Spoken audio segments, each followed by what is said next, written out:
Hey guys, it's Mana, and I am back. Well, and so is Ame apparently, with some more Everlasting Summer. Alright, so let's just jump right back into where we left off if Ame will let me. You gonna be a butt? You're being a butt. Mwah, I love you. Okay. Mouse. Okay. Bright daylight struck my eyes. No! Alright. Let's try this again. So we're back with some more Everlasting Summer. And I gotta remember how I did this because it's being a pain. Okay then. So. Bright daylight struck my eyes. Okay, enter. At first, I didn't pay attention as I wasn't fully awake yet. On their own, my legs carried me towards the door. Simone? Yeah, Simone. Damn, looks like I fell asleep and missed my stop. But there was no door. I looked around the bus and realized that it wasn't a good old worn-out Liaz. Instead, the bus was an Icarus model, a new one. I froze in shock. How? What? Am I dead? Have I been kidnapped? No, I must be dead. I patted myself down feverishly, slapped myself painfully in the face a few times, banged my forehead on the back of one of the bus seats. It's clear either I'm still alive, or you can still feel pain when you're dead. But how could this happen? Maybe I slept for too long and ended up at the bus depot. And then what? Did they put me onto another bus? I rushed out and took a look around. Greenery wherever I looked. Tall grass on the roadside, trees, flowers. Summer! But how? It was winter just a moment ago. My head was aching unbearably, as if it was going to explode. Slowly, I began to remember. Ooh, pretty.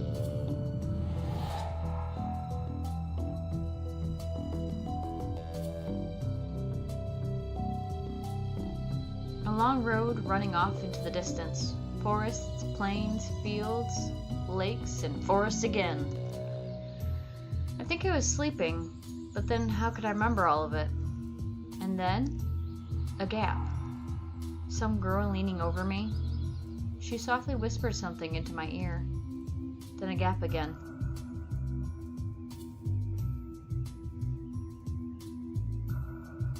And then I woke up here. Who was that strange girl? Or was she just a dream? For some reason, thinking about her made me feel better and calmed me down a little bit. I felt warmth all over coming from the inside. Could it be her who brought me here? Then I need to find her. And the best place to look for her is away from here. I rushed to the left, then to the right, then stopped, hesitating over where to go. Finally, I ran in the direction from which the bus had probably came.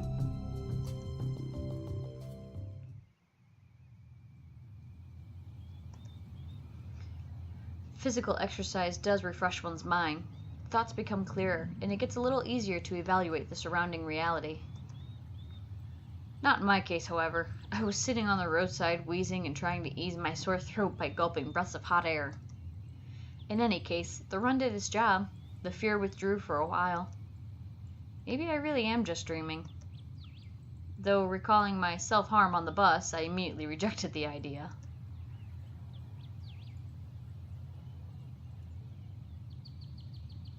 I don't know if that's a person talking or if that I'm talking to myself. I'm neither dreaming nor dead. A narrow road ran through the field and far into the distance.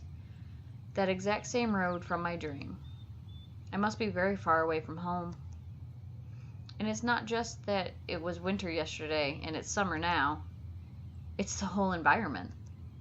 Of course, summer is usually like this, green and hot, but here everything is not entirely lifelike. Everything looks like it was taken from paintings of Russian landscape artists of the 19th century. The grass is just too lush, the bushes are not like what bushes should be. They are so thick that you can't see anything through them, like tree tops, honestly. I'm sorry, I'm having so many issues with words. And the trees themselves. The forest was quite far away, but the trees looked as if they had closed their ranks and were now just waiting for the order to advance onto the fields and plains. I caught my breath and looked at the bus, which was now barely visible. That was a good run. Fear overtook me once again. Those power lines. There must be people here. But what does it mean? In fact, that means nothing at all. Couldn't they have power lines even in hell? Roasting sinners over hot coals, that's so last century. Ah, my eyeball! I must have reached the point of no return, after which you should either lose your mind completely or finally try to understand what is going on. And while I still have a choice, I should pick the second option. I slowly headed back to the bus. Of course it was scary.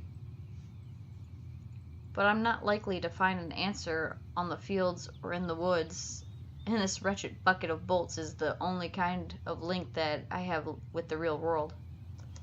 Oh, my eyeball.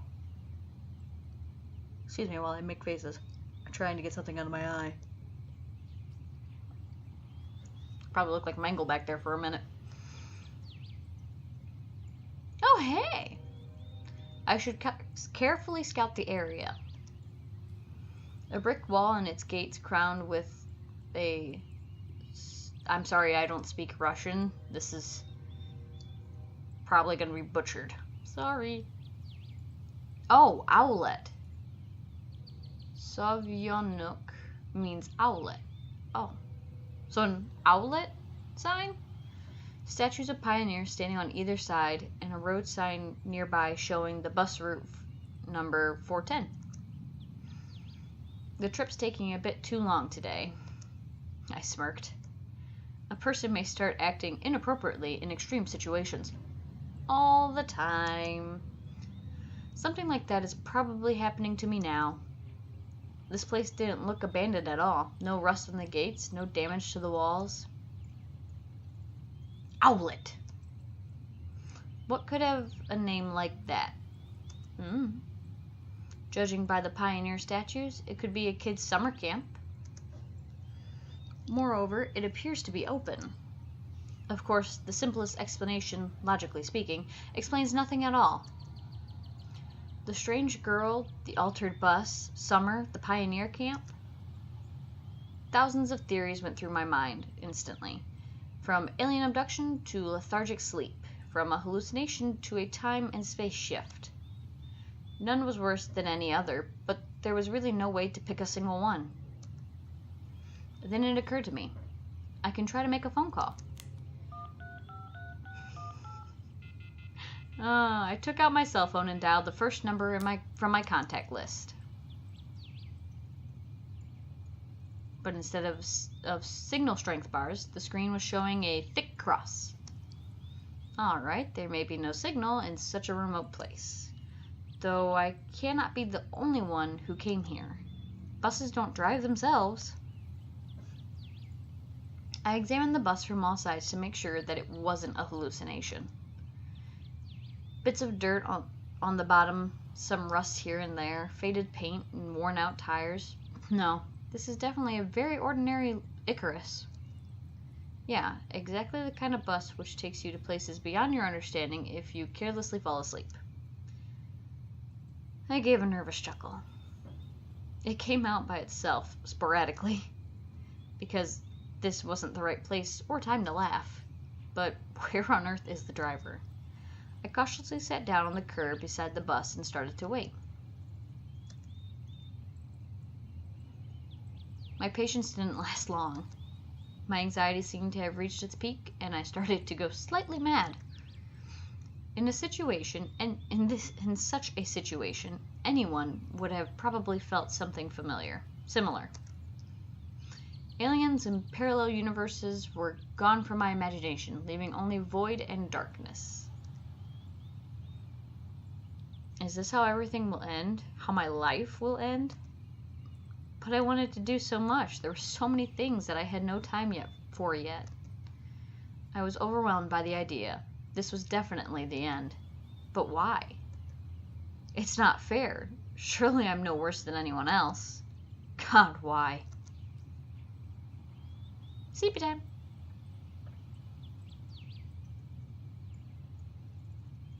Tears were burning my eyes unbearably. I curled up and started rolling in the grass. Why? What did I do? Why me? But my cries were only heard by the speechless statues of the pioneers and a bird on a tree which immediately flapped its wings and took off, crying out something in its own bird language, as if laughing at the idiot who dared to interrupt its after-dinner nap. I was left breathless from weeping and just lay quietly, sobbing occasionally.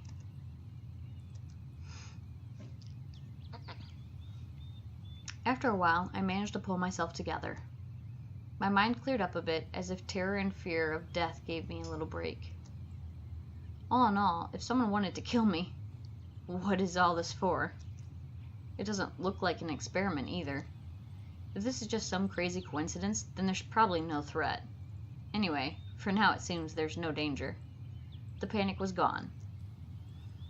Of course, the blood was still pounding in my temples, and my hands were still shaking, but at least I could think clearly now. Right now, there is nothing I can really change anyway. So, no. Oop! Back one. I'm sorry. Hey,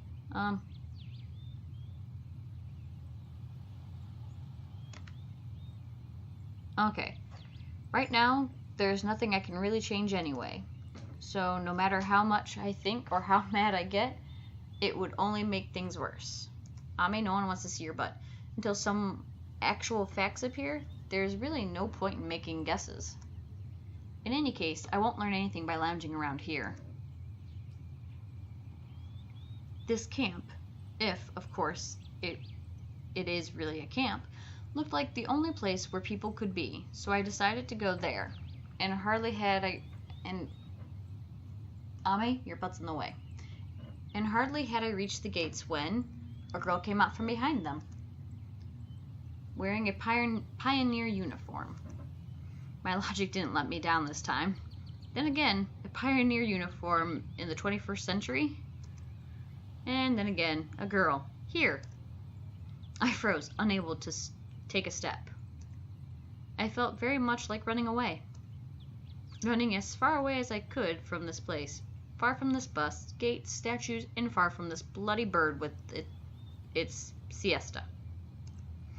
Just running, free like the wind, faster and faster, waving to the planets passing by, winking at the galaxies. Running, becoming a pulsar ray, and turning into vestigial radiation, running to face the unknown. This got very scientific very quickly. Run no matter where, as long as it is far away from this place. Meanwhile, the girl came closer and smiled. I could not help but notice her beauty, even though I was trembling with fear. Human instincts work independent of consciousness, and while only 5% of the brain is responsible for cognitive processes, the remaining 95% are always busy sustaining life, and in particular, ensuring stable functioning of the hormonal system.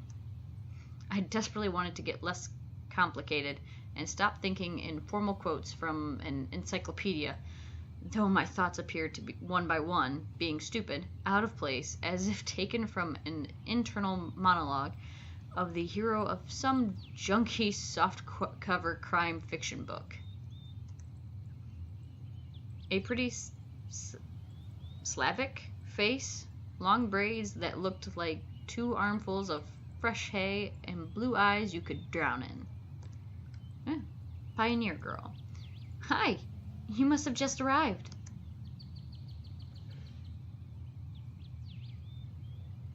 Don't reply and look like a creeper. Reply and make myself sound like an idiot. Let's go with making ourselves sound like an idiot. Yeah. Alright then, welcome. She smiled broadly. Strange, it looked as if I had just a normal girl in front of me. Bah, I shouldn't have returned here. The woods and fields seemed better. But what shall I do next? Try to speak with her as if she was a human? Or run away? Or what? The blood was pumping unbearably in my head, tearing it apart from the inside a little bit more, and the poor pioneer girl would be splattered with the gruesome contents of my skull. That's how my head feels most days. What's so funny about that? The girl looked me over. It sent shivers down my spine, and my knees started to tremble. Nothing. Great then. Great. What's so great about that?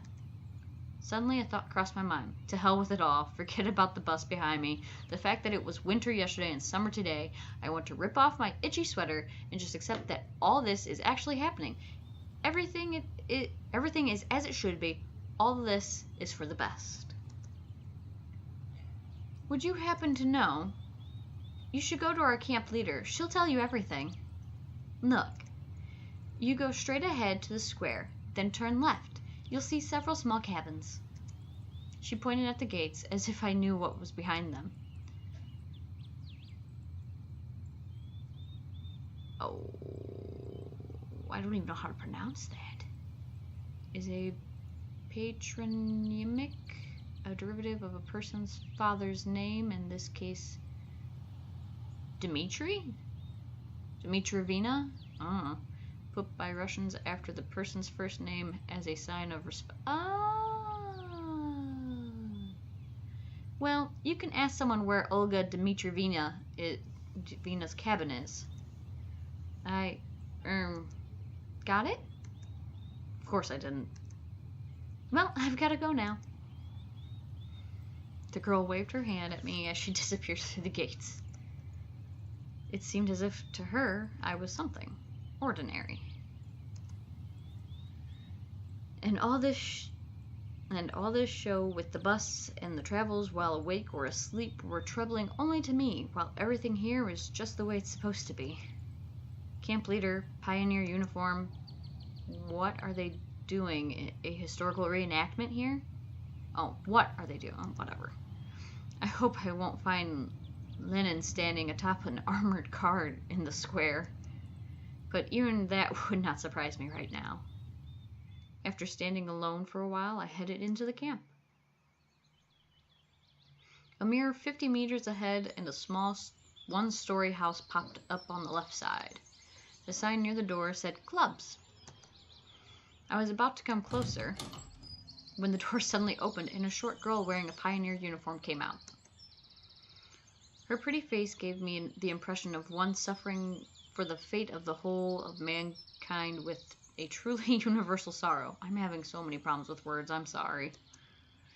As soon as she saw me, the girl froze, as if frightened.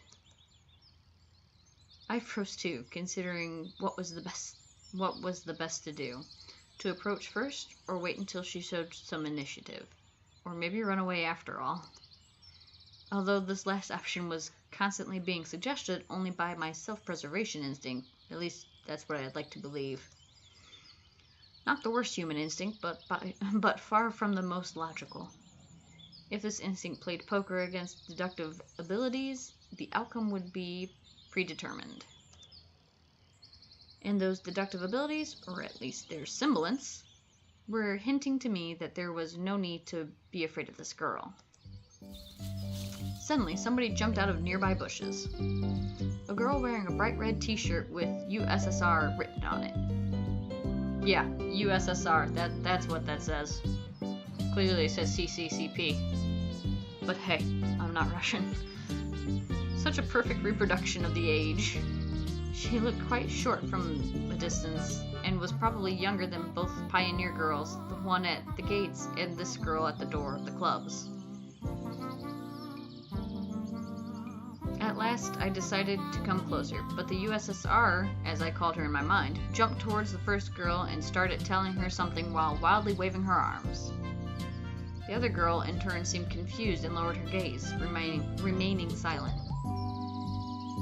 I would have probably continued to observe their amusing dialogue, but the USSR suddenly pulled something out of her pocket and started waving it in front of the first girl's face. This something turned out to be a grasshopper. Eee! The first girl squealed. She must not be too keen on insects, as she instantly rushed off towards the place where Lenin presumably made his speech about the workers' and peasants' revolution. That is to say, towards the square. Whoop! The USSR glanced at me, grinned playfully, and dashed after her. Not a bad start to the day. I have absolutely no clue where I am. Besides that, there are some kids here role-playing as pioneers. And as far as I can tell, this place is located thousands of kilometers away from my home. It might even be in a different reality. And this was indeed a reality. I mean, everything around me seemed so real, if a little embellished, that I was starting to think that, in fact, my previous life could have been just a dream. I feel that way sometimes. And what am I supposed to do now? I was picking at the cracked paving stones with my shoe and staring aimlessly at the club's building. Just a few more seconds before I have to come up with some decision. That's when I recalled myself rolling on the grass weeping. I cringed in disgust. Perhaps it's another instinct. When all energy for whimpering and self-pitying is used up, the body either goes into hibernation or mobilizes its reserves. Right? Sure. Mine seemed to have chosen the second option, because out of the blue, I found the determination to figure out what was going on. And in order to do that, I had to act like a man, like a human, to maintain the dignity of a representative of my own world. I followed the path to the left, on the right side of which stood small cabins, apparently the homes of the local pioneers. Actually, they looked quite cozy from the outside. Even though I was born in the Soviet Union, I had never been part of its children's organizations. Neither the pioneers nor even the younger October children. I feel like I should know what that is. I need to go have me a history lesson with Frederick. I imagine the daily life of a typical pioneer camp a bit differently. Huge barracks with long rows of metal bunks, wake-up call at 6 o'clock played by a siren, 1 minute to make your bed, then joining the formation at the drill square. Or wait, could I be confusing it with something else? Suddenly, something struck me on the back. I staggered but remained on my feet, turned around, and prepared to fight heroically for my life. But all I found was another girl standing before me. My mouth hung open in surprise. Pick your jaw up off the ground. I closed my mouth. The same pioneer uniform, but the way she was wearing it looked, let's say, provocative. Like all the girls I had met here before, this one was rather cute, but her overly arrogant expression killed any desire to get to know her any better. New here, are you? Fine, see ya. She threw a threatening glance at me and walked past. I waited for the pioneer girl to turn at the corner. Who knows what else she might have been up to. The most interesting thing was that even this hostile girl seemed completely normal to me. She did not give off the feeling of some deadly danger. I forgot the D. Except maybe the danger of getting punched in the nose. At last I managed to make it to the square.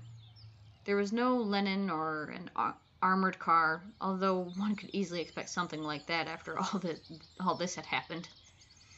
Instead, however, a monument to a certain comrade towered in the middle of the square. The letters on the pedestal read, Genda. Genda? I don't know. I'm not good with Russian. I'm sorry. I should call Zia. Zia's good with Russian. Because she is part Russian. Must be some big figure in the party.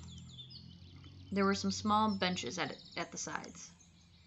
It's quite pleasant here. Where did that girl tell me to go? To the left or to the right? To the left, to the right. To the left, to the right. And why am I going there anyway? Right. I've decided to pretend to be normal. So, to the right, which is wrong. Through a small grove. I came out at a pier. I must have taken a wrong turn. Hey, wrong way! I turned towards the voice. The first girl stood before me. Now what did I tell you? Take a left at the square, wasn't it? She had changed from her pioneer uniform into a bikini. I can see this. Oh, I still haven't introduced myself. My name's... I can't see. How do I... Slavia? Slavia. I hope I'm saying that right. If I'm butchering it, I'm so sorry. Actually, my full name's Slaviana, but everyone calls me Slavia. Well, that's a little bit easier. So you can too. Yeah. I still felt a bit confused, so I couldn't come up with more meaningful answers. And what's your name? I felt like she could see right through me. Yeah. I'm gonna say Simon. Or Simeon. I don't...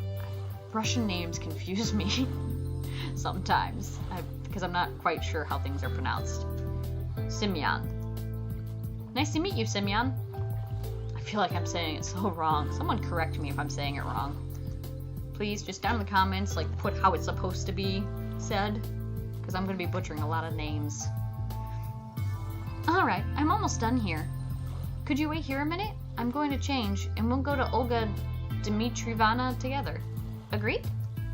Agreed. After this exchange, she ran off. I sat on the pier and let my feet hang into the water. And I'm going to have to end it there, unfortunately, because I'm out of time. So, we will come back to this. And yeah, we'll see what happens. I'll see you guys later. I'm logging off now. Bye.